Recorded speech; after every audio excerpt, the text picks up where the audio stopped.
Esto es una producción de Mindalia Televisión y Mindalia Radio, audiovisuales sin ánimo de lucro de Mindalia.com, para aportar conocimiento y crear conciencia. Mindalia.com, la primera red social de ayuda altruista a través del pensamiento. Pero sí que quisiera decir una cosa a modo de introducción respecto al tema de esta charla. Verán, cuando Sol me invitó este año a las jornadas, yo sabía previamente que me iba a pillar en una circunstancia un tanto particular. Ustedes saben, o vosotros sabéis, que compagino mi fascinación por la investigación o por los asuntos enigmáticos con la escritura. Y la escritura de novelas, ¿no? La escritura de ensayo, es una tarea que no os lo vais a creer, permitidme que os tutee, pero cada día me cuesta más. En vez de costarme menos, cada día me cuesta más. Y me cuesta más porque quizá he subido o voy subiendo con cada nueva obra mi umbral de autoexigencia. Eso hace que viva durante los meses de fragua de una nueva historia completamente aislado, o casi completamente aislado, que es imposible en esta época no estarlo, del mundo, ¿no? Yo sabía cuando Sol me pidió que acudiera este año a las jornadas que me iba a pillar en medio de la batalla, y efectivamente estoy en medio de la batalla decidiendo a quién matar o a quién salvar. Es una situación extraña en la que uno, en ese proceso creativo, se acerca un poco a la divinidad, ¿no? Porque uno decide sobre el destino de personajes que en estos momentos están vivos. Y esto, que parece una boutade, un capricho de escritor, tiene que ver mucho con lo que yo también quiero contaros esta tarde, ¿no? No os diré de qué va la próxima novela, no puedo. No quiero, porque todavía soy de los que cree que la palabra ancla, y que el hecho de daros a vosotros una palabra a mí me obliga a mantener una línea, y yo en este momento quiero ser libre. Pero sí que va a ser una novela que tiene que ver con algo que parece paranormal, o que lo es quizá, pero a lo que no le prestamos atención. La novela va a tener mucho que ver con qué es lo que nos hace a nosotros, a los seres humanos, diferente del resto de las especies de este planeta. Y tiene que ver con una palabra que a mí me parece fascinante y llena de resonancias misteriosas, que es la creatividad. Somos criaturas creativas, somos capaces de crear a partir de la aparente nada todo un mundo a nuestro alrededor. Eso es magia. En el fondo es el hecho de que alguien haya sido capaz de crear las condiciones físicas necesarias para que este micrófono inalámbrico les lleve la voz a ustedes. Es un acto casi mágico. Quizá ustedes no sepan que, por ejemplo, la televisión, cuando se inventa la televisión, cuando se patenta el tubo de rayos catódicos, surge en una época en la que los físicos que estaban trabajando en esto trabajaban en la idea de encontrar un mecanismo de comunicación con el más allá. Y el tubo de rayos catódicos lo que buscaba era crear un espacio hueco, vacío, con un gas inerte en el interior, donde la presencia de un espíritu pudiera crear una alteración perceptible. Y de ahí nace el tubo de rayos catódicos, que tendrá una aplicación real, física, digamos, en nuestra vida cotidiana y mental, porque la tele nos ha estropeado a todos el cerebro, como sabemos, ¿no? Desde esa perspectiva, lo que yo quiero contaros esta tarde brevemente es cómo todas estas cosas que muchos denostan porque piensan que son supersticiosas o son pseudociencias o son cosas de un valor intelectual menor, en realidad tienen un valor intelectual muy alto y que forman parte inexcusable de nuestra cultura. Pero para contaros esto os quiero contar una peripecia personal, de cómo yo he ido metiéndome en estas cosas desde que era un chavalín, desde que empecé a venir a las conferencias del Padre Pilón en la calle Serrano hasta hoy, ¿no? Parte de mi trayectoria tiene que ver con esta publicación, con la revista Más Allá. Sin duda, seguro que todos la conocéis, ¿no? Es una revista que justo este mes, marzo, cumple 27 años en los kioscos, que parece poca cosa, ¿no? Hace 27 años, Fernando Jiménez del Oso, que había sido durante mucho tiempo la cara reconocible del mundo del misterio en la pequeña pantalla, a través de sus apariciones semanales, primero con el programa Más Allá, luego con La Puerta del Misterio, con secciones en distintos espacios de la tele pública, decide poner en marcha una revista periódica. El año 89 es un año especial, es el año previo a la aparición de las teles privadas. Por lo tanto, en aquella época la única tele que existía era Televisión Española, y Fernando Jiménez del Oso lanzó esta revista haciendo un único anuncio de televisión. Hoy esto sería impensable, ¿no? Que se pasó 10 veces, solo 10 veces, en la pequeña pantalla, y que creó una conmoción en todos los que amábamos estos temas, ¿no? Yo recuerdo que ese anuncio lo vi en mi colegio mayor. Yo era en ese entonces estudiante de Ciencias de la Información en Madrid, estaba empezando. No había empezado la carrera y no estaba en el colegio mayor, estaba en una residencia en la Alameda 2-1, todavía peor. Y en la sala de televisión del colegio, entonces no había televisión en las habitaciones ni nada de esto, en la sala de televisión del colegio vi el anuncio de esta revista. Yo entonces tenía que decidir si quería estudiar periodismo o si quería estudiar periodismo, porque yo no quería hacer otra cosa que periodismo, ¿no? Pero mi madre estaba convencida de que me iba a morir de hambre, ¿no? Esto de los periodistas son todos unos mataos. O haces periodismo y sacas una oposición para Radio Nacional o Televisión Española, o date por muerto, pensaban, ¿no? Así que yo estaba con esa duda, me apetecía estudiar la carrera, pero no me apetecía hacer oposiciones. Y de repente vi que salía una revista que era justo de los temas que a mí me interesaban. Así que corrí al kiosco a comprarme aquel primer número. Yo en aquella época ya estaba metido en estas cosas, año 89 ya estaba dando conferencias y haciendo muchas cosas. Y me propuse escribir en la revista Más Allá, pero no sabía muy bien cómo llegar. Y llegué llamando a un amigo, a una persona que conocía, que admiraba, que era un gran autor en aquel tiempo, y del que hoy, otra serendipia curiosa, justo hoy se cumplen 22 años de su fallecimiento, que es Andreas Faber-Kayser. El 14 de marzo de 1994 falleció Andreas Faber-Kayser. Yo en aquel 89 tenía mucha relación con él, había tenido unos programas de radio en Cataluña Radio sobre estas cuestiones a las que yo iba con cierta frecuencia, y él figuraba en el staff de Más Allá como delegado en Cataluña y delegado internacional. Curioso, ¿no? O sea, anticipaban ya a la situación actual, ¿no?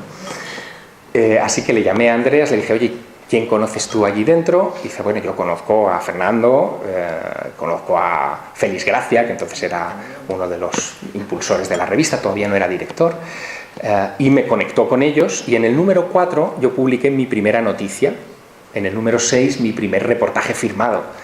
Ya aparecía mi nombre en el staff, de un chaval que todavía no había empezado la carrera, o sea que os podéis imaginar eso, la energía y la fuerza que a uno le da.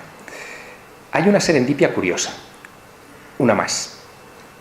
El día que a mí me nombran director de Más Allá fue en septiembre de 1998, es decir, casi 10 años más tarde. Yo tenía 27 años, me nombran director de la revista. El mismo día, fijaos, que yo estaba presentando en Madrid mi primera novela, La Dama Azul. La novela me la presentaba en el Faro de Moncloa, lo conoceréis todos, ¿no? Fernando Jiménez del Oso, casualidad, ¿no? Fernando era el que me tenía que auspiciar o que arropar en ese acto de presentación, y de camino al Faro de Moncloa yo recibo la llamada de mi editor de Barcelona diciendo que, bueno, que me tocaba ser director de Más Allá. De camino allá, encontrándome con el que fue fundador de la revista. La primera portada que yo hice de Más Allá fue esta: Guerra Santa contra la Nueva Era. Bien. el último número de la revista, el que está ahora en los kioscos, que es el último en el que yo voy a estar en el staff de la revista, porque hasta después de haber sido director he sido consejero editorial, por casualidad, porque yo ya no he tenido nada que ver. Fijaos qué titular lleva. En este arco de tiempo, entre aquel septiembre del 98 y este marzo del 2016, en lo mucho o en lo poco que yo he podido influir en la línea editorial de la revista, siempre ha estado presente una particular obsesión, que la conocían muchos de los colaboradores y de la gente que estaba a mi alrededor. Y la obsesión era tratar estos temas con toda la base cultural que hay detrás. Y tratarlos en la medida en la que sabemos que han construido la manera de ver el mundo, el misterio en general, la manera de ver el mundo de generaciones enteras y de civilizaciones enteras. He traído aquí unas cuantas cosas así de memorabilia curiosas, así para que os riáis un poco, ¿no? En el año 89, el año que salió la revista Más Allá, yo estaba organizando jornadas de ovnis en Castellón, en Vinaroz, porque mis padres vivían allí y, bueno, yo tenía la posibilidad de enredar al concejal de Cultura para que nos dejara un salón de actos como este para organizar un evento. El evento se planteó, llegó a salir, era agosto, ahora explicaré cuál es el truco, ¿no? El evento salió en el telediario que presentaba Luis Mariñas en aquella época, que hizo todo un reportaje tremendo. Luego supe por qué, porque como era agosto, aquello es Castellón y hay playa, los reporteros de televisión española, cuando vieron una noticia en un sitio de playa, dijeron, allá que vamos, y ya que vamos a grabar, de paso nos vamos a la playa y nos comemos unas paellas. No es que tuvieran un interés especial en los platillos volantes, ¿no? Pero sí que aprovechamos aquella circunstancia para dar al evento un envoltorio interesante. No solamente se hablaba de los denostados platillos volantes entonces, bueno, de manera casi parecida ahora, ¿no?, en muchos medios de comunicación, sino que decidimos también hablar de su contexto histórico, hablar de cómo su presencia en la historia es importante, a veces inadvertida, porque la presencia de objetos voladores no identificados en la historia de nuestra civilización está omnipresente. La vemos, por ejemplo, y eso lo traté en alguno de mis libros, la vemos, por ejemplo, en los escudos de muchas ciudades. En escudos como, por ejemplo, mi ciudad natal, Teruel, o como la ciudad de Cuenca, si ustedes o vosotros los conocéis, aparece una estrella en un sitio muy prominente. En el caso de Teruel se refiere a un avistamiento de una luz no identificada que llamó mucho la atención en 1171 a un grupo de soldados que llegaron al lugar donde después se levantaría la capital, donde vieron un toro caminando sobre una muela y una estrella que se movía sobre los lomos del animal. Nunca supieron darle una interpretación, pero en el año 1171 pensaron que era un milagro, un prodigio sobrenatural, una señal, y decidieron fundar allí la ciudad y marcarla en el escudo. Más tarde supe que existía, no demasiado lejos de Teruel, ya en la zona de Cataluña, en Manresa, un acta notarial del siglo XIV en la que se daba cuenta de la aparición de una de estas luces que cambió la historia de la ciudad, de esta pequeña, bueno, hoy ya es grande, ¿no?, ciudad catalana. Manresa está a los pies de la montaña de Montserrat y allí el 21 de febrero de 1345 la ciudad estaba en medio de un contencioso bastante severo sobre el uso de las aguas de un canal que atravesaba las tierras y que reclamaban para sí el obispado y unos nobles, y había que decidir a quién pertenecían esas aguas y por parte de quién en adelante tendría que regirse ese conflicto. El pueblo entero estaba reunido en la iglesia del pueblo, en la iglesia del Carmen, y en medio de esa reunión, donde evidentemente había escribanos tomando nota de todo lo que estaba sucediendo y de todo lo que se estaba discutiendo, en medio de aquella reunión una bola de fuego que habían dicho los testigos que estaban fuera, que la habían visto venir desde la vencida montaña de Montserrat, atravesó las puertas de la iglesia, se coló dentro de la nave y allí, ante la atónita mirada de todos los que estaban reunidos, se dividió en 3 luces, se volvió otra vez a agrupar en una sola esfera de fuego y volvió a atravesar las paredes del templo para volver a Montserrat. El notario Pera de Pulcro Solano levantó acta de aquello y llamó al fenómeno la misteriosa luz. Y con misteriosa luz se quedó el asunto hasta el punto de que hoy todavía se celebra una fiesta en honor de esa misteriosa luz. Cada 21 de febrero celebran este acontecimiento. Digamos que ahora lo han convertido en un acto festivo e incluso muchos manresanos no conocen el origen de la denominación. La llaman la fiesta de la misteriosa Llum en catalán y allí, pues bueno, celebran sus ferias y sus cosas, pero no tienen clara conciencia de dónde viene, pero la celebran. Cerca se encuentra, por ejemplo, el pueblecito de Castellterçol. Castellterçol, el escudo, es un castillo con 3 soles encima, remite a otra de esas visiones de luces extraordinarias que procedían de la montaña de Montserrat. La Virgen de Montserrat, la Moreneta, fue descubierta por la aparición en el siglo IX de unas luces extraordinarias, extrañas, en los cielos de ese lugar, que marcaba un lugar en concreto, que era la Santa Cova, la Santa Cueva, donde se encontraría la talla que hoy se venera en ese lugar y que es la patrona de Cataluña. Es decir, que de repente este tipo de apariciones extrañas estaban construyendo nuestra cultura, nuestras tradiciones. Yo me di cuenta de esa historia y traté de inyectarlo como pude en aquellos trabajos que hacía. Fue una época muy intensa. En el año 93 ya estaba muy metido en la elaboración de la revista, y junto con David Sentinella, que anda por ahí, nos embarcamos en un proyecto muy curioso en televisión, que fue un programa que entonces presentaba Félix Gracia, que se llamaba Otra Dimensión. Estuvimos durante unos meses trabajando allí, en fin, lo que nos dejaron las mamachichos, porque en aquella época la competencia dentro de la casa era muy desleal. David Sentinella enseñaba la pierna, pero no daba juego como las mamachichos. Pero fue una época divertida, tan divertida y tan intensa que yo no pasaba por casa.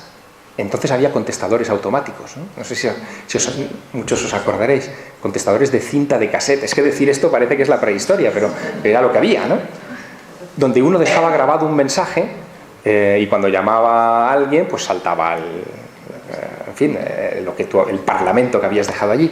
Mi parlamento entonces era genial, tanto que mi madre se asustó mucho una vez que llamó, porque decía, no estoy en casa, si quieres localizarme, por la mañana estoy en el más allá y por la tarde en la otra dimensión.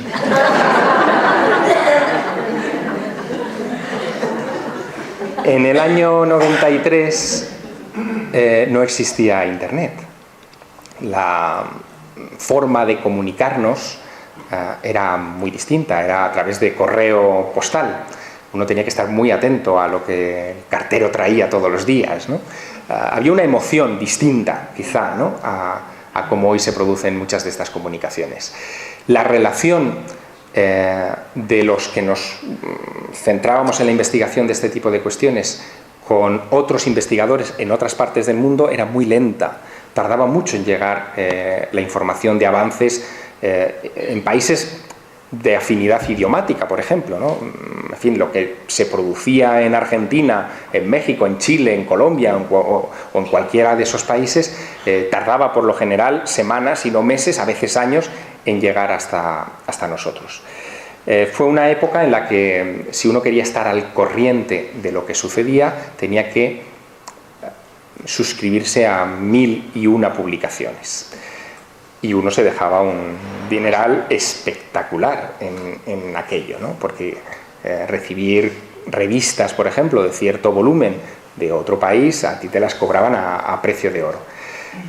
Era una época en la que yo utilizaba la revista para establecer esos intercambios con otras instituciones, con otras publicaciones.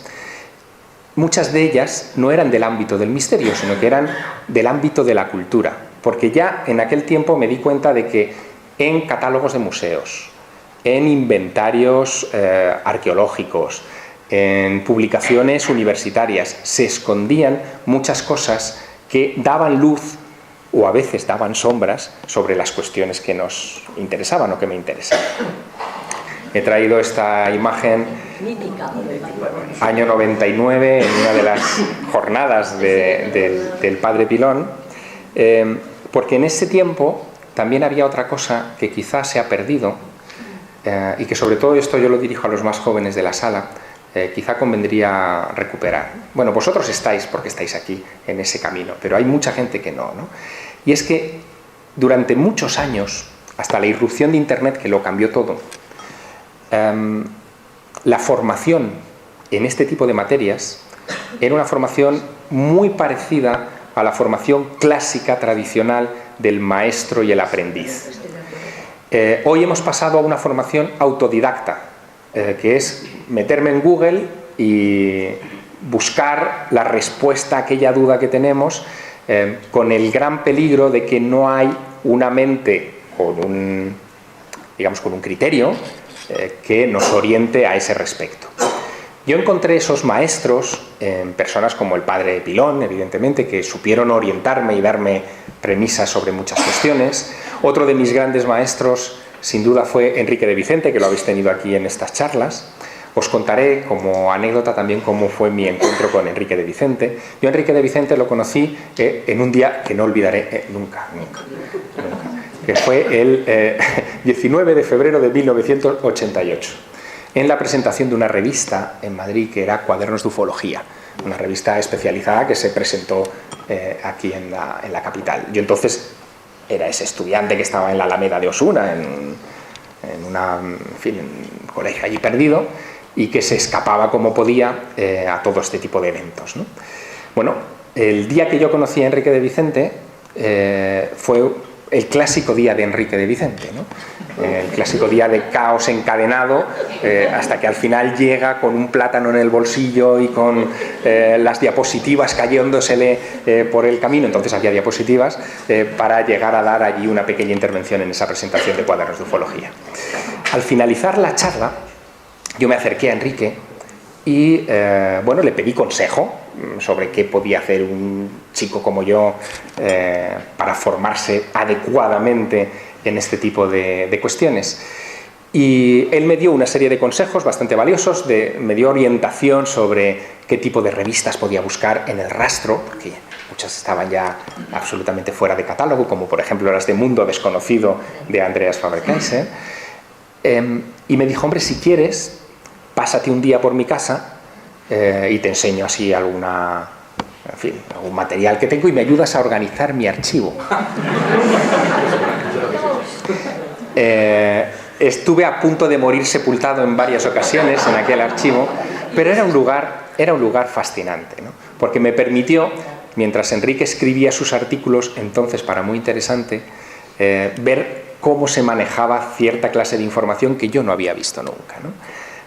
Y aquello evidentemente fue una iluminación. Antes que Enrique tuve otro maestro, ¿no? Otro maestro que fue Antonio Rivera. Antonio Rivera murió en 2001, es decir, que hace 15 años, pronto hará 15 años que se nos fue. Antonio Rivera, yo lo conocí porque él había publicado infinidad de libros que yo había leído: El gran enigma de los platillos volantes, Operación Rapa Nui sobre la isla de Pascua, Secuestrados por extraterrestres, en fin, mucho sobre ovnis, porque debo deciros que antes de entrar, en los 90, a mí lo único que me preocupaban eran los ovnis. Para mí todo estaba relacionado con los ovnis. Algo queda, todo. La cultura, el origen de la civilización, todo.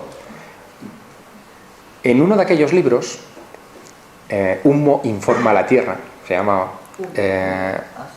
Él publica una serie de cartas que le han enviado unos supuestos extraterrestres por correo y incluye inopinadamente su dirección. Ahí aparece la dirección de Antonio Rivera porque él reproduce los sobres, etc. Entonces decido escribirle.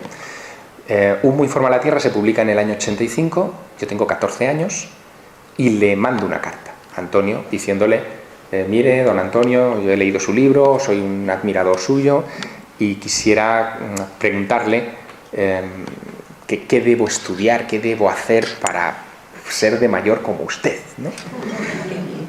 Y él me responde en una carta que guardo de noviembre del 86, en la que me dice que él solamente me puede dar un consejo. El consejo que me da es que aprenda inglés. Que aprenda inglés, porque dice que en inglés está la mejor bibliografía sobre estas cuestiones y que aprendiendo inglés, siendo capaz de leer inglés, de comunicarme en inglés, accederé a un material que era de dificilísimo acceso en el mundo del misterio español, ¿no? Bueno, le hice caso, me puse a estudiar inglés como locos, podéis imaginar. Pero con Antonio aprendí muchas más cosas. Antonio era hijo de un poeta, de un gran traductor, porque su padre fue traductor. Él fue impulsor, junto con su padre, de varias revistas de carácter literario en la Cataluña del franquismo, es decir, y algunas de ellas eran claramente hostiles al régimen de Franco, por lo tanto fueron perseguidas y tuvieron todo tipo de problemas en aquellos años. Y Antonio tenía una visión del universo del misterio que fue la que a mí me impregnó, ¿no? Porque de repente te hablaba de ovnis, que era su especialidad, pero no dudaba en mencionar que en los libros de la época clásica romana, como el libro de los prodigios de Julius Obsequens, aparecían menciones a los clipeis ardentes. Los clipeis, los clipeus, eran los escudos que llevaban los romanos en las legiones. Cuando veían una cosa en el cielo que no sabían lo que era, le dieron el nombre, Julius Obsequens y otros grandes cronistas, de clipeis, como escudos que volaban envueltos en llamas, y era la mejor manera que tenían de describir algo que, por la propia definición, por la propia descripción de esos textos del siglo I, del siglo II, se parecían mucho a los platillos volantes modernos. Antonio en ese sentido fue un gran conector de la cultura del misterio con la cultura o la gran cultura, y a mí aquello me impactó y creí que era una buena senda, ¿no? Era la manera de darle nobleza a ese material que estábamos estudiando. No era una anécdota que alguien contara haber visto un platillo volante. Era un hecho histórico reiterativo que estaba en todos los momentos de la historia de la civilización. Antonio hizo muchas cosas, no solamente hablaba de ovnis. Él organizó, por ejemplo, una de las primeras organizaciones en este país de exploración submarina.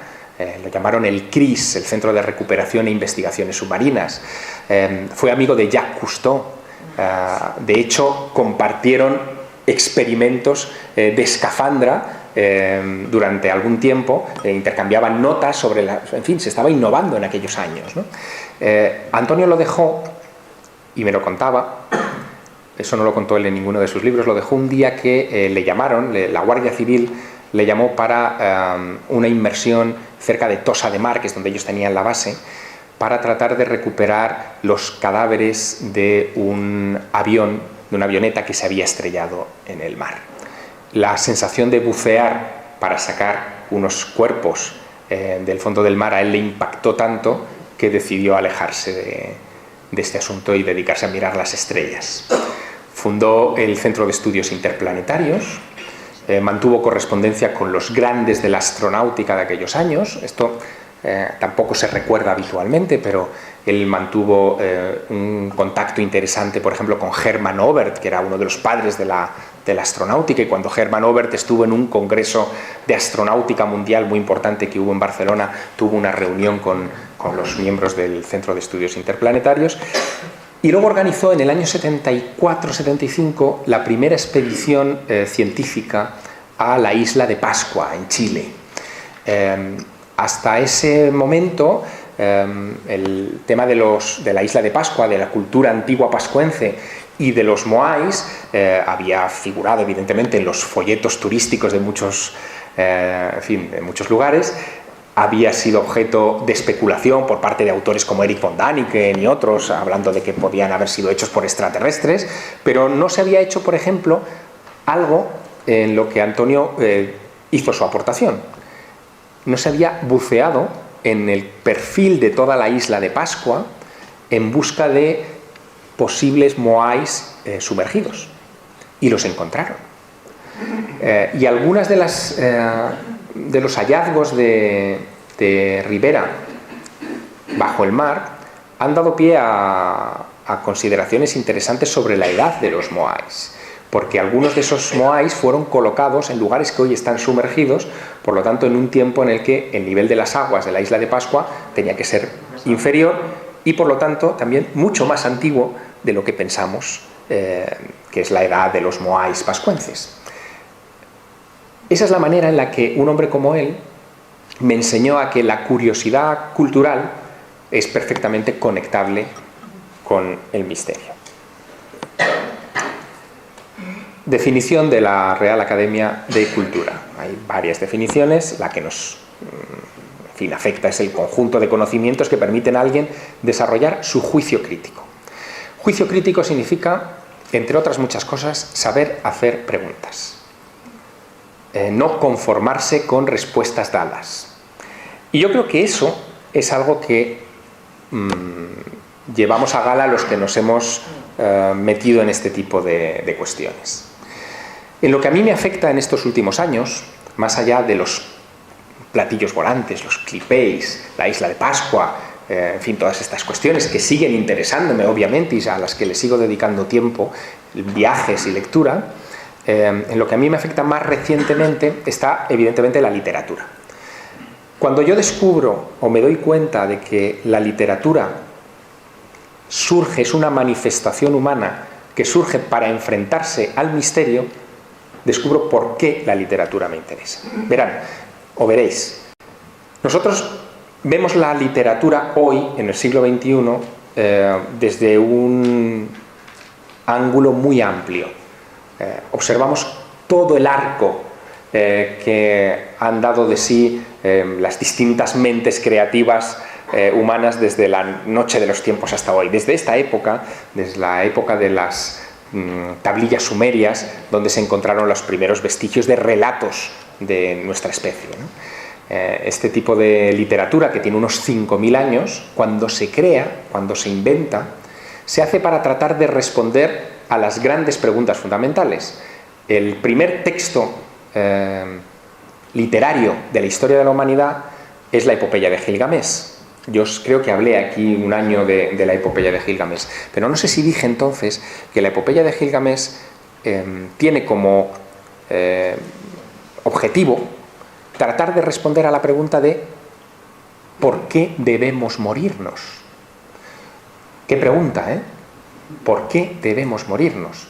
Es la historia de un rey de Babilonia, el rey Gilgamesh, que teniéndolo todo a su alcance, de repente se da cuenta de que tarde o temprano va a pasar por la misma experiencia que el resto de sus súbditos, que es la muerte. Y rebelándose contra ese destino, rebelándose contra el hurto de la inmortalidad, que cree que ha sido una maniobra vil de los dioses, emprende un viaje hacia la tierra de los dioses para exigirles ese don que le ha sido hurtado y que él cree merecer. Es un relato curioso que se fue reconstruyendo en época reciente. Los primeros fragmentos de la epopeya de Gilgamesh se descubren en 1847 en Irak, y después será con el correr de los años que se irán reuniendo todas las piezas. Finalmente un arqueólogo del Museo Británico, enviado a Nemrut, al lugar donde se había encontrado estas tablillas, encuentra otros fragmentos muchos años más tarde, en 1872, que complementan el relato, y así logramos reconstruir esa pieza, ¿no? Pero la epopeya de Gilgamesh desaparece, no es traducida por los griegos, no se adapta, por ejemplo, en época clásica, que es la que a nosotros nos influirá en la cultura. Pero los griegos, cuando inventan también su literatura y sobre todo su filosofía, lo hacen vinculados enormemente a cuestiones que hoy podríamos comentar en un curso como este, ¿no?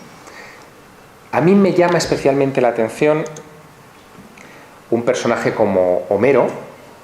No sabemos si existió de verdad. Realmente hablamos de Homero, pero no hay una constancia física de que un señor llamado Homero hubiera existido. Quizás un nickname, como dicen los ingleses, un seudónimo, un nombre de empresa que agrupe a un colectivo de poetas del mundo antiguo perdidos. Pero una de las cosas interesantes de lo que nos lega Homero es la encriptación de saber en sus textos. Esto es muy interesante porque realmente inventó el esoterismo y el exoterismo, ¿no? Es decir, lo oculto y lo visible.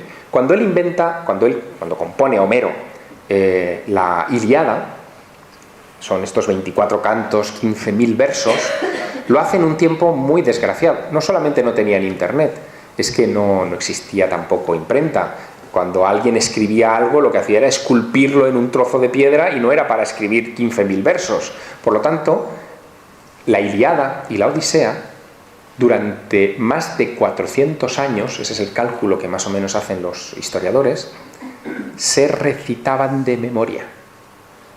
Había que memorizarlos, los 15.690 versos, y repetirlos a tus hijos para que tus hijos los repitieran a sus nietos y sus nietos a sus hijos, para crear un bucle en el que esa historia, que indudablemente tenía que ser importante, se recordase, hasta que alguien finalmente los puso por escrito, y es lo que nos llega a nosotros.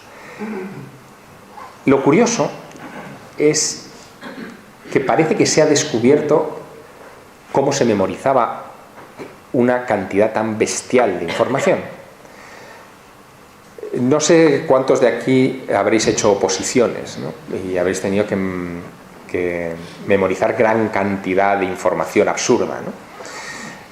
Pero una de las técnicas clásicas de la memorización, cuando uno tiene grandes cantidades de material que memorizar, es la asociación de contenido, de información, a imágenes. A recuerdos, a una música, de tal manera que tú, recuperando esa imagen o esa música, o a veces puede ser incluso el aroma de un pastel, ¿no? Uno puede recuperar la información que le asocia. Eso se le llamó en el mundo antiguo el arte de la memoria, y el arte de la memoria en tiempos de Homero se vinculó al firmamento nocturno. Hoy sabemos que es posible vincular el ritmo narrativo de la Odisea a ciertas constelaciones y estrellas del firmamento, de tal manera que algunos de los grandes personajes tienen su equivalencia en la aparición de estrellas en un momento determinado de la noche. De esa forma se explica por qué la Ilíada y la Odisea, durante 400 años, cuando se recitaban de noche, porque había esa conexión con el firmamento. Era la chuleta, para entendernos en términos de estudiantes, ¿no? El poeta miraba las estrellas y, siguiendo el orden de determinados astros, era capaz de recordar los versos, el ritmo de lo que tenía que recitar. Por lo tanto, había una actitud esotérica. ¿Qué es lo que querían contar con la Ilíada y con la Odisea que fuera tan importante? Bueno, está la visión más materialista, más ramplona, que dice que como no había televisión en aquella época, lo que buscaban era entretenerse, y es verdad que necesitamos el entretenimiento, pero yo creo que hay otra visión más. Un esfuerzo tal para memorizar todo esto que nos legó Homero tenía que tener algo importante detrás, un porqué, una moraleja, una razón de ser. Y esa razón de ser parece que, según algunos estudios, tiene que ver con la aparición de determinados fenómenos cósmicos en el tiempo, supernovas que llamaron mucho la atención, fenómenos que asustaron a aquella gente y que decidieron reflejar en forma de cuento encriptado de esa manera para recuerdo de generaciones futuras. Lo que os pongo aquí es simplemente un momento de descanso, ¿no? Después de toda esta visión un poco tan densa, Y es, imaginaos que se apagaran las luces de las grandes ciudades, ¿no? Incluyendo Madrid, de Nueva York, de París. Tendríamos esta clase de, no sé si lo veis, sí, más o menos, esta clase de firmamento sobre nosotros. Eso lo hemos perdido. Hemos llenado las ciudades de luces, nos hemos puesto una pantalla cegadora en el salón de nuestra casa o en nuestro dormitorio, que es todavía peor, para atontarnos, para perder esta conexión con lo celeste, con lo sublime. Y esto es, de alguna manera, lo que nos perdemos. Esta sería, por ejemplo, París, ¿no? Así, esto es una recreación que se ha hecho digital ahora reciente sobre cómo serían las grandes ciudades hoy si se apagaran las luces y pudiéramos ver lo que hay detrás. Yo, para ver la Vía Láctea, tengo que irme a Teruel.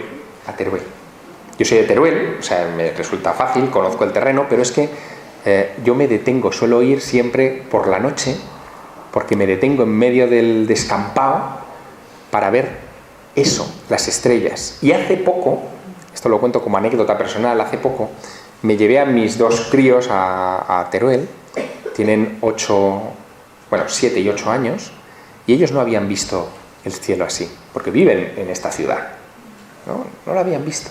De repente nos paramos en medio del campo, la impresión de un niño que no ha visto nunca el cielo y que de repente ve que en el cielo hay cosas, es deslumbrante para ellos, pero deslumbrante también para su padre, ¿no?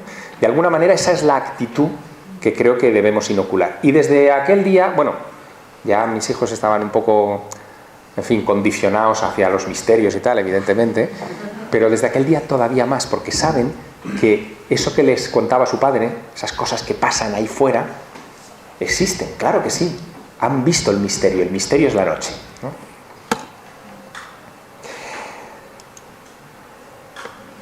Verán, en esa Grecia de Homero hubo también otros personajes que influyeron enormemente en nuestra cultura y de los que nadie habla.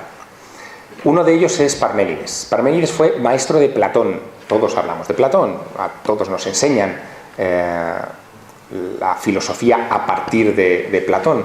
Pero Parménides forma parte de un periodo anterior muy olvidado, entre otras cosas porque los textos de esa generación se perdieron en su mayoría. Los conocemos por lo que citan a partir de Platón y de Sócrates todos los filósofos.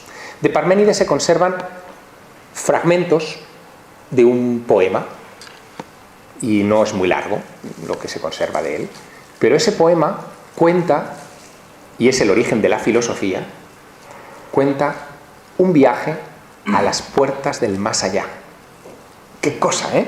O sea, es la inquietud que estaba en Gilgamés hace 5.000 años, en el siglo VI a.C., seguía estando intacta en el padre de la filosofía occidental. Es un viaje al más allá. De Parménides sabemos algunas cosas, y son todas muy llamativas. Por ejemplo, que él tenía una manera de conectarse con su lado creativo muy particular. Él creía que las ideas en realidad nos las colocaban los dioses en la cabeza, pero no a todo el mundo, porque la mayoría de nosotros vivimos muy distraídos, pues con la caza, en aquella época me imagino, con la comida, con las señoritas que llevaban poca ropa en aquel tiempo, eso parece por los relieves, en fin, estas cosas. Así que, para conectarse con esas ideas, para recibirlas, para ser un contenedor de esas ideas, él practicaba lo que se conoce como la incubación. La incubación, que es un término que hoy vinculamos a la medicina. Uno incuba una enfermedad, incuba un virus, uno se aparta del mundo para que el virus tenga su desarrollo y termine desapareciendo. En la época de Parménides se aplicaba a las ideas. ¿Cómo se hacía la incubación? Se metían en una cueva o en una tumba durante 2 días sin comer, se ponían en posición fetal y en ese estado alterado, indudablemente, finalmente, de conciencia, recibían las ideas de Apolo o del que fuera, sobre la que se construían los poemas o la filosofía. La democracia, la idea de democracia surge de una incubación. Fijaos hasta dónde hemos llegado, ¿no? con este tipo de cuestiones. Es decir, de la búsqueda, y esto es lo que quisiera subrayar para vosotros, ¿no? De la búsqueda de un contacto con lo sobrenatural, surge el cimiento, la base de lo que hoy consideramos natural. Por eso a mí me hace mucha gracia, y yo lo he sufrido mucho, y supongo que muchos de vosotros también, cuando de repente acudes a un foro público, ahora me pasa menos, pero antes me pasaba mucho, y te dicen, no, es que estas cosas son menores, esto es un entretenimiento de críos, o es una cosa que no tiene ninguna importancia, o es lo que os decía antes, pseudociencia. No, o sea, es que esto que llamamos el misterio es la base de la cultura, y es lo que intento, en fin, transmitiros en estas notas, ¿no? Así un poco. Os recomiendo mucho este libro, ¿no? Este es un libro que se llama En los oscuros lugares del saber, donde se cuenta la historia poco conocida, muy olvidada, de Parménides de Elea, que desarrolla toda esta historia en una colonia griega ya en Italia, en la moderna Italia, y que dejó como eco de sus incubaciones algunos oráculos, algunas cuevas que todavía hoy pueden visitarse. Esta historia de los oráculos, de las cuevas para refugiarse, las encontramos en muchos lugares. Las encontramos en el Quijote. Yo os recomiendo, si tenéis ocasión, seguro que el Quijote está por casa, que busquéis el capítulo de la cueva de Montesinos, en la que el ingenioso hidalgo entra en una cueva y tiene un contacto con un rey extraño allá abajo en ese mundo subterráneo, que se parece mucho en la descripción, por no decir todo, a lo que nos contaba Parménides en el siglo VI a.C. La idea de alejarse del mundanal ruido, de meterse en una cueva, de conectarse con las musas, tiene mucho de contacto con lo sobrenatural. Es decir, no, de alguna manera, buena parte de lo que hoy conocemos como proceso creativo tiene una prehistoria anclada en algo que, yo sé que lo que voy a decir es arriesgado, pero creo que debo decirlo, en algo que se parece mucho a la mediumnidad. Es decir, de repente el ser humano, en determinados estadios, se conecta con algo que les supera. De ahí surgen las obras sublimes. Evidentemente hay otro tipo de obras que no son tan sublimes, no necesitas mucha conexión, pero surge de ahí. Está en la literatura de Parménides, pero también está en el arte. Algún día supongo que escribiré sobre esto, porque en el periodo de trabajo que dediqué al Maestro del Prado y al trabajo con las pinturas, en fin, del siglo XVI, XVII, me topé de bruces con el arte prehistórico. El arte prehistórico también es todo un misterio, surge hace unos entre 40 y 45.000 años, según las dataciones.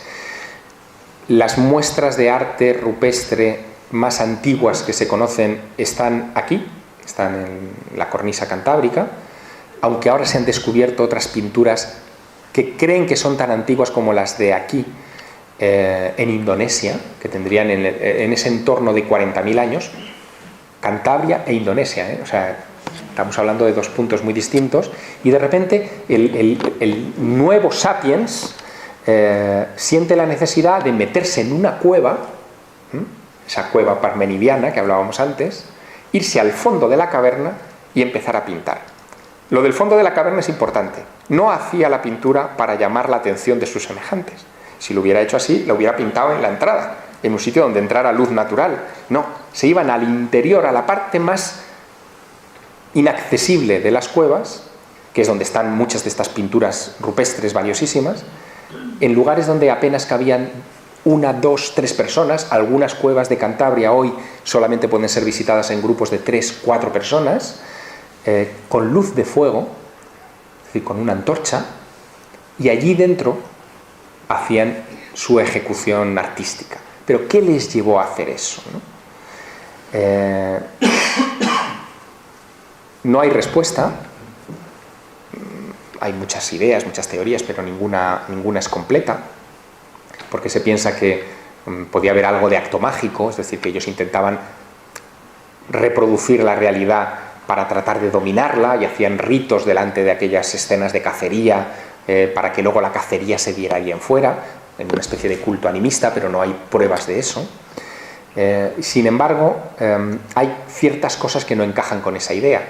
Si ustedes van a la cueva con muestra de arte rupestre más antigua del mundo, que es Monte Castillo, en Puente Viesgo, en Cantabria, yo les recomiendo encarecidamente ese viaje, se van a encontrar con una anomalía singularísima. Primero, es una montaña en forma de pirámide. Cuando uno llega a Puente Viesgo ve una pirámide que parece artificial, es una montaña, pero es la que eligieron los hombres prehistóricos para plantar allí sus pinturas. No hay una cueva, es un lugar único en el mundo en ese sentido. Hay 6 cuevas en la base de la montaña y parecen temáticas. Cada una tiene como un hilo conductor, un motivo. En la grande, en la mayor, en la que ustedes entrarán sin ningún problema, hay una estalagmita que surge del suelo, que bueno, tiene así como un aspecto como de monje o de pitufo, ¿no? Con una especie de gorro así alargado. Hace unos años, uno de los grandes expertos franceses en pinturas rupestres se dio cuenta de que si pasabas por delante de esa estalagmita con una antorcha, la sombra que proyectaba la estalagmita contra el fondo de la caverna coincidía o rellenaba un espacio que los antiguos habían dejado sin completar.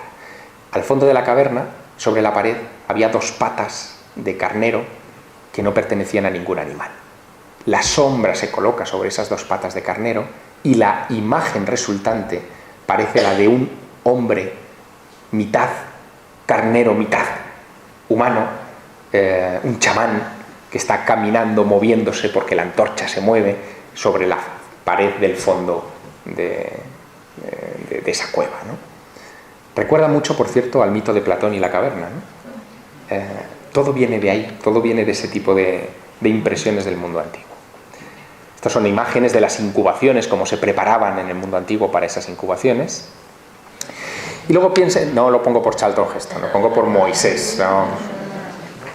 Piensen ustedes que buena parte de la cultura nuestra debe mucho, evidentemente, a la tradición judía y a la recepción de un texto casi mediúmnico que son las tablas de la ley. O sea, de repente Dios le da a Moisés en el monte Sinaí unas instrucciones. Es decir, Moisés atribuye a algo de fuera un texto que luego es fundamental.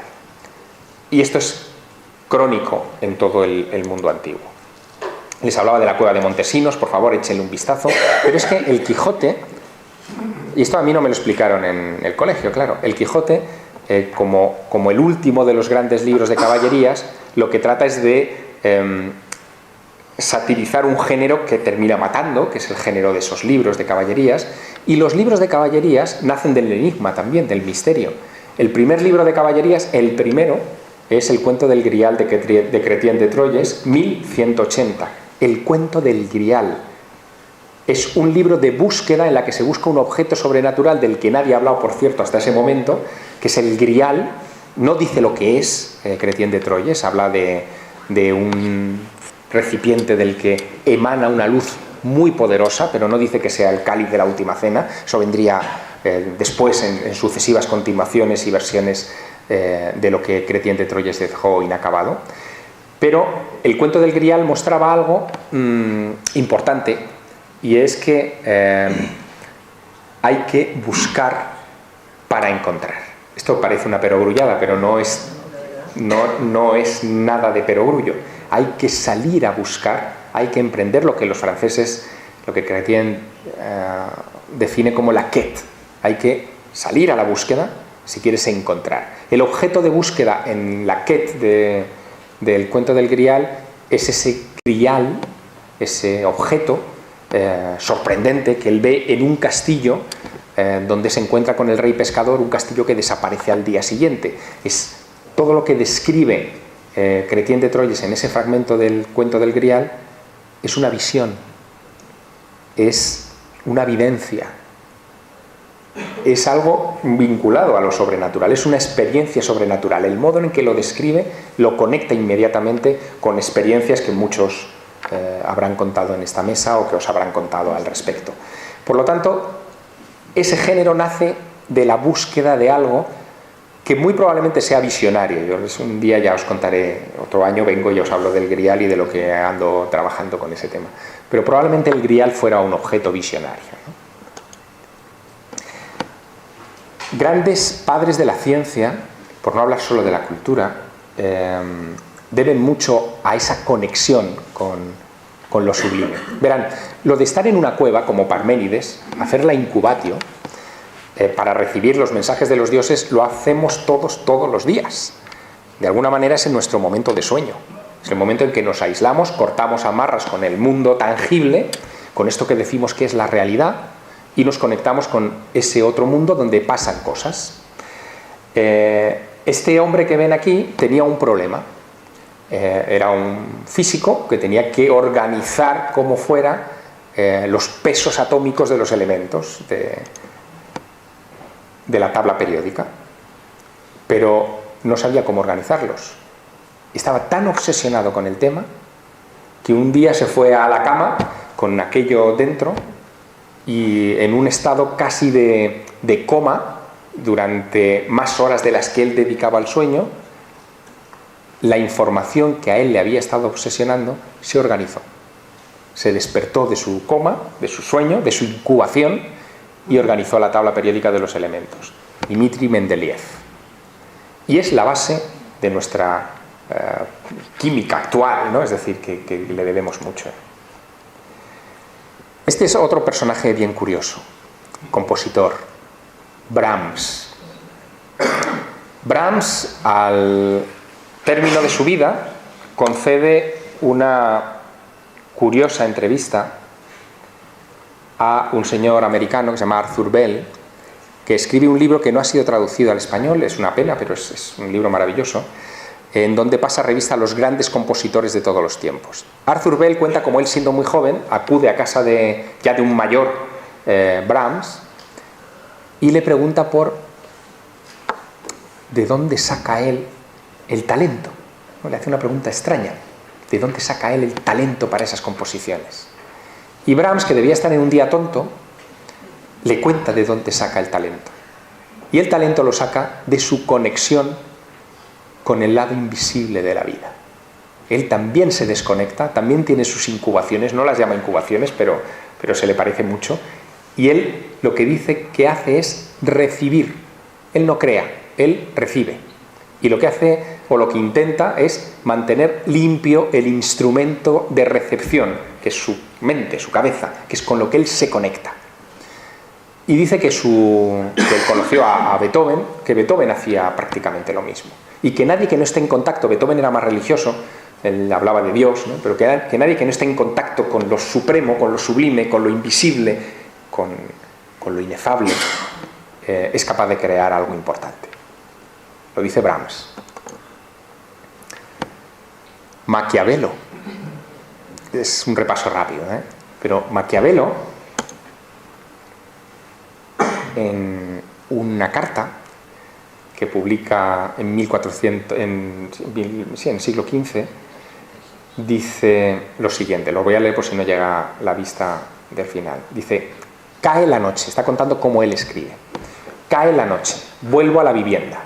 Penetro en mi gabinete y desde el umbral me desnudo del harapo de todos los días, cubierto de polvo y barro. Así, honorablemente vestido, entro en las cortes de los hombres de la antigüedad. Allá ninguna vergüenza de hablar con ellos, de interrogarles, de los hombres de la antigüedad, de interrogarles sobre los móviles de su acción, y ellos, en virtud de su humanidad, me responden. He anotado de estas conversaciones con ellos lo que he creído esencial. Si Maquiavelo hubiera escrito esto en el siglo XIX, sería un espiritista. Pero lo escribió en el Renacimiento. Arthur Conan Doyle, en fin, tiene una larga historia que seguro que habréis acariciado en distintos momentos de vuestro interés por estos temas, ¿no? Pero Arthur Conan Doyle escribe, por ejemplo, El estudio en escarlata, que es la primera novela de Sherlock Holmes, en muy pocos días, preso de un arrebato febril, que él llegará a conectar con el mundo de los espíritus en varios momentos, diciendo que a él le dictaron a Sherlock Holmes, ¿no? Así que también forma parte de nuestra cultura evidentemente que no nos contaron en el colegio, ¿no? Cuando teníamos que estudiar estas cosas. Luego Arthur Conan Doyle se vio metido en otras cosas, en fin, en el asunto de las hadas de Cottingley, en fin, luego está ahí como anécdota, pero es poco importante. Amigos, Ramón del Valle Inclán. Yo en el instituto, esto está mal que se quede grabado, pero yo en el instituto odiaba a Ramón del Valle Inclán y a toda la parentela parecida, o sea, todos me parecían similares, Unamuno, Valle, toda esta gente, ¿no? La generación del 98 me espeluznaba, pero es que no me la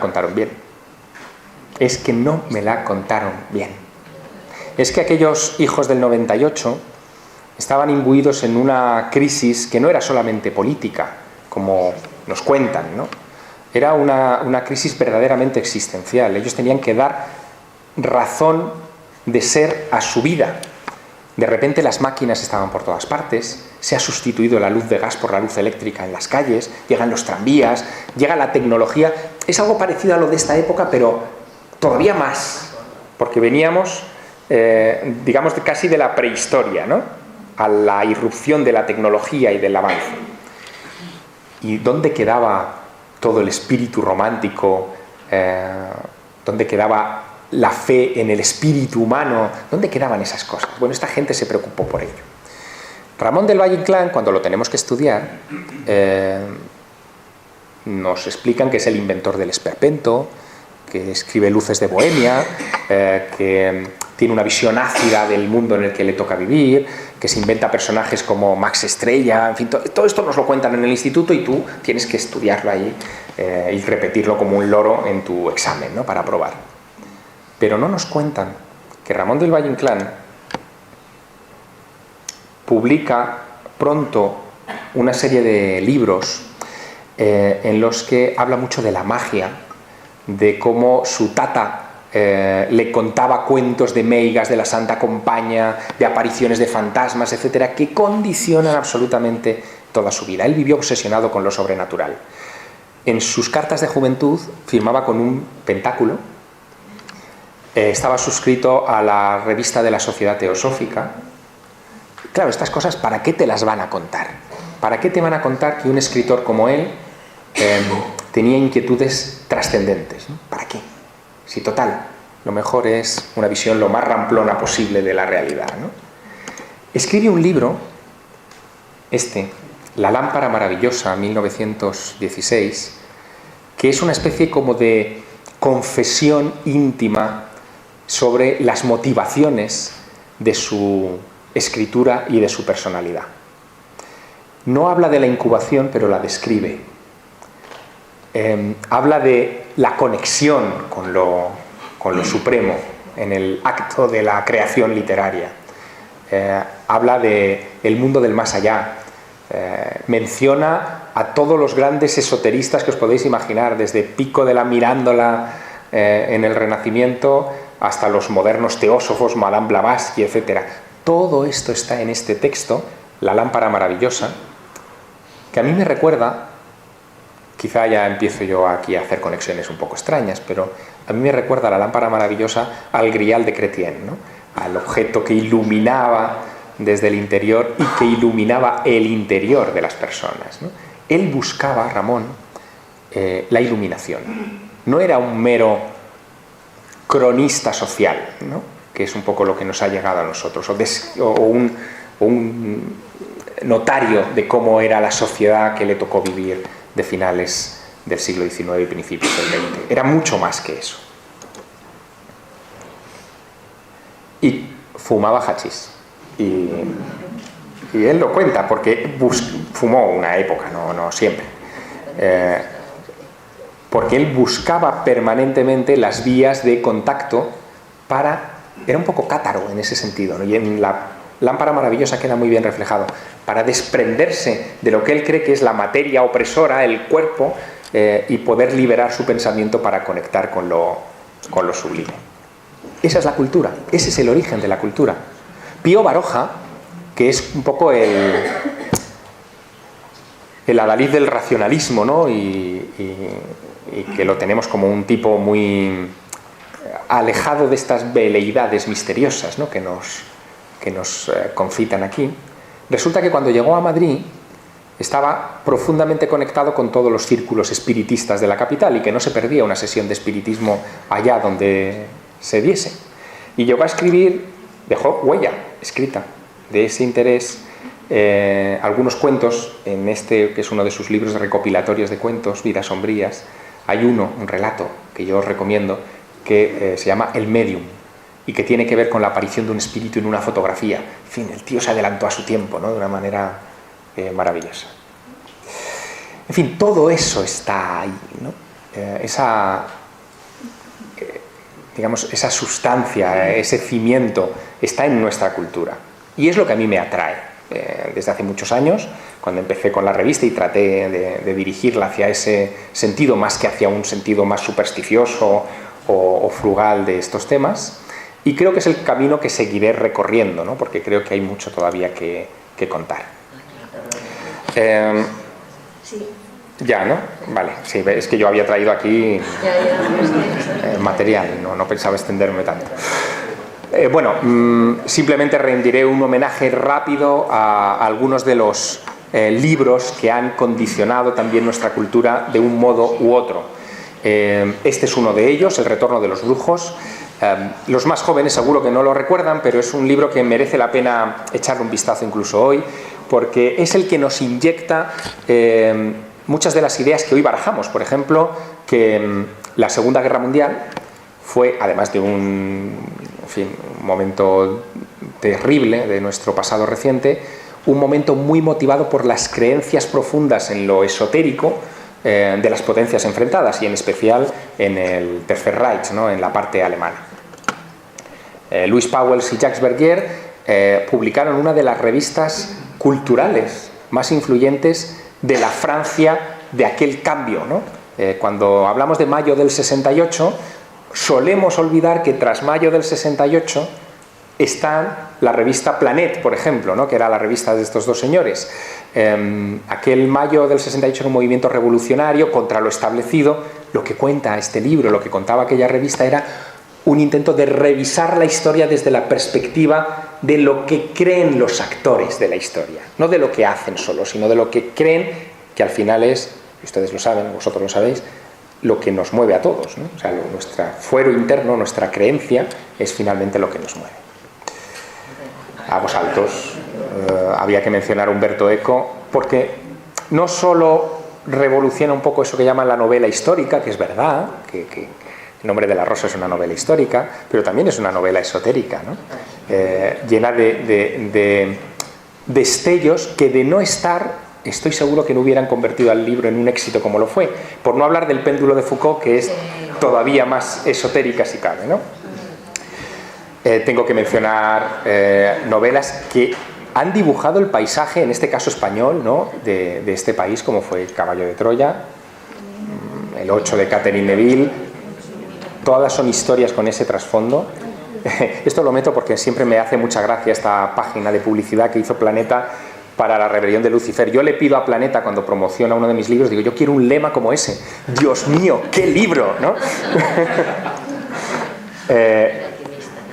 Libros que tienen una profunda raigambre esotérica, ¿no? El caso del alquimista es un libro de iniciación, muy parecido en su esquema, en su estructura, en los valores que defiende a las Ket de aquellos libros de caballerías que buscaban el grial. En este caso, el protagonista del alquimista quiere ver las pirámides, ¿no? Pero tiene que ver con eso. Lo importante no es llegar a las pirámides, no es encontrar el grial, es el camino, ¿no? Bueno, las 9 revelaciones, entramos en otros, en fin, muchos, hasta el Código Da Vinci también tiene que ver con eso. Pero quiero terminar con 2 notas. Eso que llamamos misterio sigue estando en nuestra cultura y nos rodea, y continuamente hay destellos. Solo hay que aprender a abrir los ojos para encontrárselos. Voy a daros dos ejemplos recientes porque para demostrarlo he querido ver algo publicado en este día, hoy o ayer, en la prensa. Y lo he encontrado, es fácil de encontrar. Lo que pasa es que no se suele subrayar demasiado. Las páginas, las portadas de los periódicos están muy ocupadas con el Congreso de los Diputados en estos momentos, ¿no? Y dan poco margen para otras cosas, pero mirad qué cosas, ¿no? Bueno, este es un recorte antiguo, pero es divertido. Es una noticia que se publicó hace algún tiempo sobre un conflicto que hubo en Argentina cuando una caravana de la BBC británica acudió a las Islas Malvinas a grabar un documental. Y de repente la caravana fue apedreada por los argentinos. ¿Saben por qué? Por la matrícula del coche que iba en la cabecera, que era la del presentador. Porque de repente dedujeron los argentinos que los ingleses, aquí podríamos hablar, con perdón de la grabación también, los anglocabrones, habían puesto en la matrícula, fíjense, 982 FKL. Pues, ¿esto qué es? Bueno, en 1982 fue cuando se produjo la guerra de las Malvinas o las Falkland, las Islas Falkland. Que el presentador de un documental sobre las Malvinas, con todo lujo, se presente allí encabezando una caravana con esa matrícula, evidentemente era un acto de provocación, ¿no? En fin, los símbolos son importantes. Esto se publicó ayer en la prensa. María Callas, en fin, la gran diva, ¿no? del bel canto. María Callas no iba a ninguna representación suya, ninguna actuación, si no era acompañada de un talismán. Un talismán que era un pequeño cuadro renacentista de la Sagrada Familia que ella creía que le traía suerte. Talismanes lleva a la mitad de la gente que hace cosas de cara al público. No hablo solo de los toreros, podríamos hablar de políticos, podríamos hablar hasta de científicos que necesitan agarrarse, aferrarse a su pequeño tesoro para construir su imagen pública y lanzarse a contar una historia o lo que fuere. Ayer, en páginas perdidas en el periódico, claro. Hoy tenemos nuevo Real Académico de la Lengua. Félix de Azúa es el sillón H, y el discurso que dio ayer, que no lo han recogido los telediarios, en fin, tienen otras cosas más importantes que hacer, era un discurso sobre la sincronicidad, sobre cómo se conectan increíblemente ciertas ideas y ciertas cosas cuando uno trabaja con palabras. Probablemente si hubiera sido un pintor podría haber dicho lo mismo de cuando uno trabaja con pinceles, con texturas, con ideas. Él lo hizo con palabras, obviamente estaba en la Real Academia de la Lengua y de alguna manera estaba reconociendo que hay algo inasible, misterioso, extraño, sobrenatural en el sentido de que está por encima de lo que nosotros conocemos hasta hoy, de las leyes de la naturaleza, que lo permea todo. También la cultura, la alta cultura, en este caso de las letras. En fin, esto es lo que yo quería compartiros. Son ideas sueltas, son reflexiones a las que yo me he enfrentado desde hace mucho tiempo, pero que creo que, en fin, que quizá os sirvan para sentiros menos raros ahí fuera.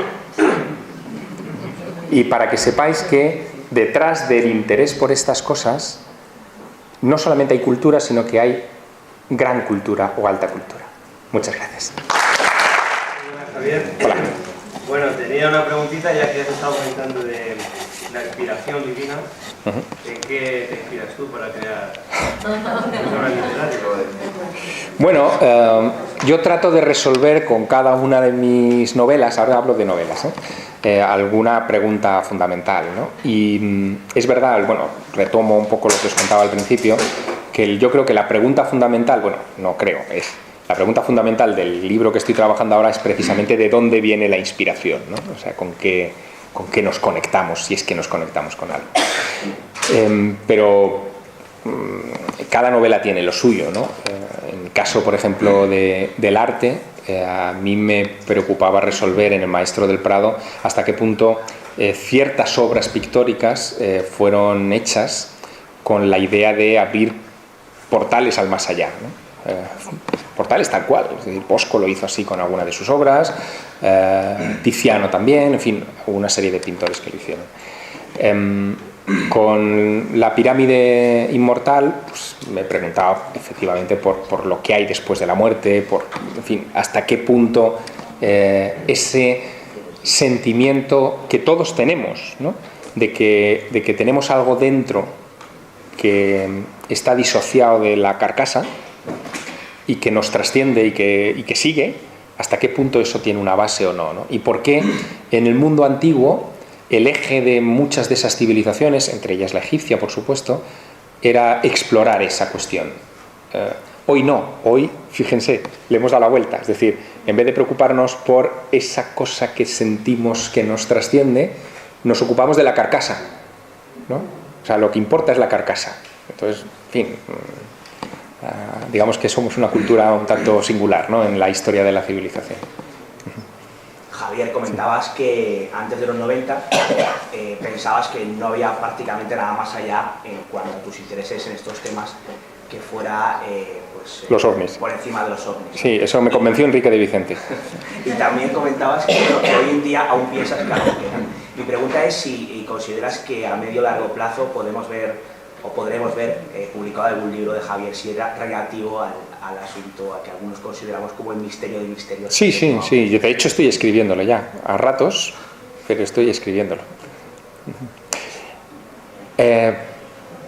Quiero explicarle a esos dos niños que tengo en casa, quiero explicarles esto de los ovnis, ¿no?, que es así bastante extraño, estoy ahí trabajando en eso, pero bueno, ese no sé cuándo saldrá.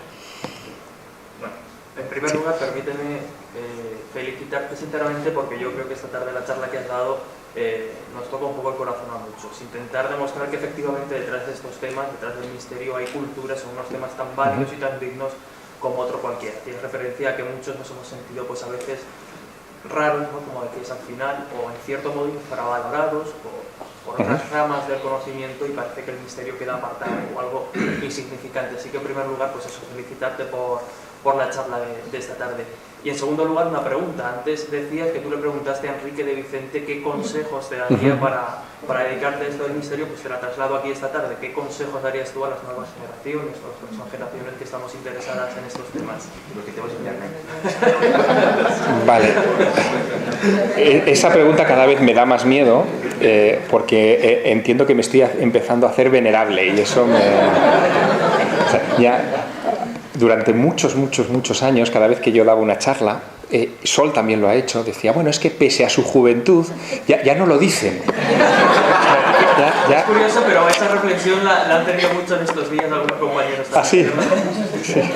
Ya no lo dicen, ¿no? Pero eso es hace muchos años. Sí. Consejos. Yo creo que el gran consejo es... que el que se enfrenta a estas cuestiones abra mucho la mente y conecte cosas, que no se deje llevar por los carriles tradicionales, sino que conecte cosas, que conecte la incubación de Parménides con la cueva de Montesinos del Quijote, que sienta la libertad de conectar estas cosas y de interpretar. Pero para eso, claro, evidentemente hay que formarse, hay que leer, hay que contrastar, hay que viajar. Y una cosa importante, muy importante en esta era de Internet, hay que hablar. Yo veo, y yo peco también a veces de eso, que hoy en día la mayoría de nuestras comunicaciones se establecen digitalmente, pues por correo electrónico, un mensaje en el WhatsApp o este tipo de cuestiones. Hemos perdido el hábito tertuliano. En la tertulia, en el intercambio de ideas, es donde se establecen las grandes conexiones. Pensad que la transmisión oral ha sido la base de nuestro pensamiento durante milenios.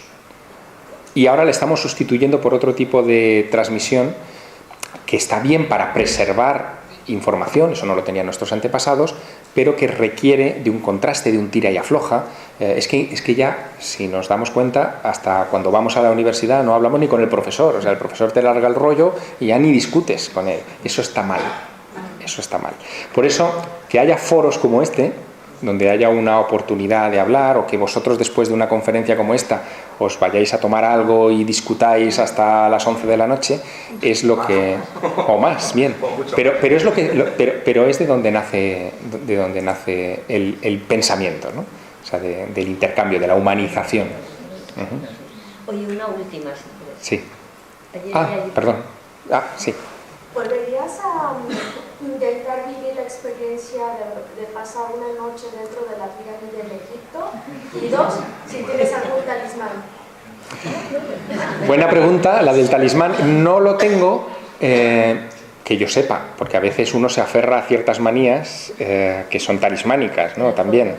Pero así uno consciente, un talismán consciente, o sea, no soy como Miguel Blanco que tiene que poner una vela, no. Respecto a lo de la pirámide, yo creo que no la volvería a pasar, pero si me lo proponen, yo es que soy curioso, o sea, mi problema es ese, ¿no? Me costaría decir que no, pero a mí aquella noche me lo hizo pasar mal, ¿no? Me hizo pasar mal. Nada. Bueno, gracias a todos vosotros.